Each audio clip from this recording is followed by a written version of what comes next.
Здравейте, прекрасни хора, обитатели на книжната вселена! Днес съм подготвила едно различно видео. Ще отворим една много специална книжна кутия, но преди това искам да ви разкажа малко повече за самата авторка и да спомена някои от предходните ѝ творби, които виждате в момента на вашите екрани. Става дума за Стефана Белковска и нейното творчество. Тя е съвременен български автор с издадени вече 6 книги на хартиен носител. Първата ми среща с нея беше именно с нейната трилогия, книгите, които виждате точно пред вас в момента. Трилогията се състои от тези книги. Първата е "Чаках точно теб", след това, ако не ме лъже паметта, е "Завинаги ти" и третата книга е "Остани". Проследяват се различните истории между героите. Всяка от книгите е посветена на различна история и все пак има и част от общите сюжетни линии, които сме следяли още от самото начало. Много приятни, много плавно, нежно и романтично са разказани историите. Това бяха и едни от първите книги, за които си позволих да говоря тук в книжния профил, така че сантиментът към авторката е голям и наистина харесвам начинът ѝ на писане, допада ми моя начин на писане и общо взето виждате, че каквото е издала до този момент, аз го притежавам. С удоволствие бих си купя всяка следваща нейна книга, което и правя. Продължаваме напред с следващата нейна творба. Това е новелата "Любов в Хавана". Както виждате, една изключително тъничка, малък формат книжка, но е отново в типичния за нея стил. Приятна, романтично разказана история, една лятна авантюра, която ще видим дали ще устои на времето и дали ще преодолее края на лятото и ще продължат героите да бъдат заедно. Замесен е круизен кораб, кубинско горещо лято, така че определено е книга, която ви препоръчвам именно сега да прочетете в горещите летни дни на плажа. Буквално ще я изядете за един ден, даже за няколко часа, както виждате размера ѝ. Последната книга, която прочетах, това е "Един живот не стига". Много ми харесва корицата, някак приказна, а и тя загатва за историята вътре. Бих казала, че това е един съвременен прочит, нов вариант на така любимата ни и известна и позната от всички история за красавицата и звяра. Типичният за нея стил приковава ни към историята и макар доста позната някакси, не ни отегчава и не се натрапва.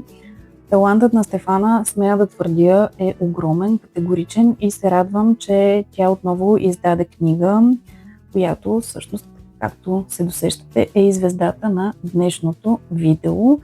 Така че време е да преминем именно към отваряне на книжната кутия. Ето и самата кутия. "Лято в Ирландия. Готова ли си да пуснеш всичко, което вече не ти е необходимо?"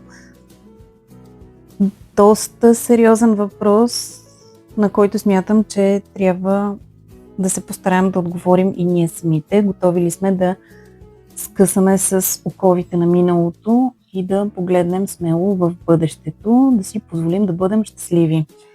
Всъщност книгата "Лято в Ирландия" не е нещо ново. Смятам, че е добре позната на доста от вас читателите, тъй като беше пусната първоначално в аудио вариант в Storytel.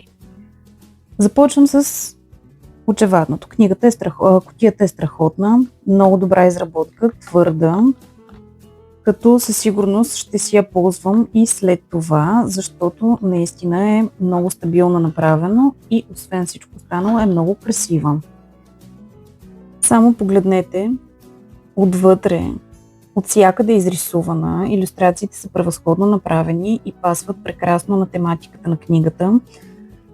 Красивите пейзажи са запазена марка на Стефана. Във всяка една от историите им можем да паднем на такива приказни и причудливи местенца, които тя писва по невероятен начин и особено ако слушаме историята в Storytel, и затворим очи, със сигурност ще се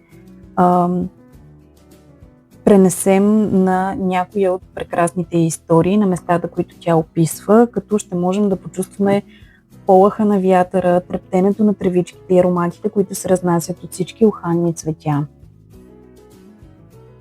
Както се досещате още от посланието, което прочетохме преди да отворим кутията, книгата освен красота носи едно специално послание за пречистване, за изцеление, за ново начало и за изоставяне в миналото на всички онези демони, които са се вкопчили в нас и ни теглят към бездната.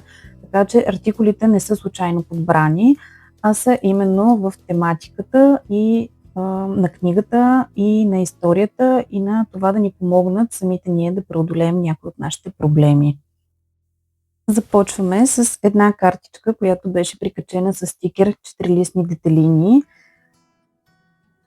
Време е да разпериш криле, умори ли се да носиш със себе си тежестта на миналото, навици, връзки, хора, ситуации, неща, които отдавна не ти служат, но между теб и тях сякаш стои една невидима нишка, която те държи не близо, но не и достатъчно далеч. В романа ще разбереш повече за древната ирландска легенда, за невидимата връзка между душите, а сега ще ти разкрия ритуала, който ще ти помогне да бъдеш отново свободна и щастлива. Ето и самия ритуал, който включва да запалим свеща, да пуснем плейлиста в края на книгата, да затворим очи. Казах ли ви, ще си се представим, че сме там, където тя ни описва. И така, да се замислим над някои от проблемите, които е споделила тя, да поемем дълбоко въздух, да отворим очи, да вземем огледалото и да погледнем в него. Чудесна идея, прекрасна кутия. След картичката попадам на следващия продукт в кутията, който е този много красив и нежен книгоразделител, 4-листна детелинка. Наистина е много нежна и финна изработка. Разбира се, го изпуснах. И е в цветовата гама на книгата и пасва чудесно на цялостната концепция. Следващият продукт е въпросното огледало, в което да се погледнем в края на ритуала, след като изпълним стъпките. Много красиво, отново с такова, в който го има и на самата корица на книгата, с посланието. Браво! Следващият продукт е тази свещ, която не мога да оприлича точно ароматът на какво ми мирише. Пише, че е с аромат на морски полъх. Нали така, да. С аромат на морски полъх. Много свежо, приятно, като на, не знам и аз, може би на окосена трева. Нещо наистина много свежо и релаксиращо и успокояващо. Просто прекрасно е. Знаете, аз имам проблем с свещите. Много ги харесвам, но ми е жал да ги паля. Имам стотици на събрани вече, но се опитвам от време на време да започна да ги ползвам. Следващото нещо е тази красива ножичка, която всъщност е много важен инструмент за тематиката на книгата, защото именно с нея ще срежем връзката с нещастието от миналото, с това, което ни дърпа, така че основен и важен продукт за книгата. Следващият продукт е невероятен. Виждала съм клипчета и си мислих, че не е толкова хубава на живо, но в действителност е превъзходна. Една пладнена турбичка, която също, който ме познава, знае, че обожавам и имам също стотици, както свещите. Тях повече ги ползвам от свещите, но отново някои просто си седат, не знам и аз защо. Турбичката наистина е превъзходна, много ми харесва, ще си я взема със сигурност и сега за почивката, която ми предстои. Много свежа, много пъстра, много лятна. Браво! Нищо в кутията не е случайно. Вдъхновител за създаването на тази кутия всъщност е и самата история, която се крие в книгата. Това, което разбирам от анотацията, тъй като за мен историята е нова, аз не съм я слушала в Storytel и съм се запознала бегло само с историята, е, че главната героиня Куин бива изоставена от своята половинка след близо 10 годишна връзка. Може да си представите колко тежко е това, поради което тя предприема едно пътуване заедно със своята приятелка, като заменят шумният Ню Йорк с дивата красота на Ирландия.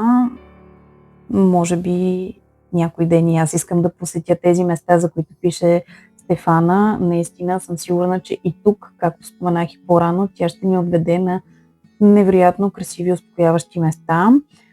Ирониите на съдбата обаче или случайностите на съдбата, не знам как да го нарека по-правилно, правят така, че приятелката ѝ трябва да се върне, а Куин остава сама в Ирландия, където случайно или не среща местен фермер, загадъчен, който самият той крие свои тайни, носи вина на плещите си, която не му позволява да погледне напред.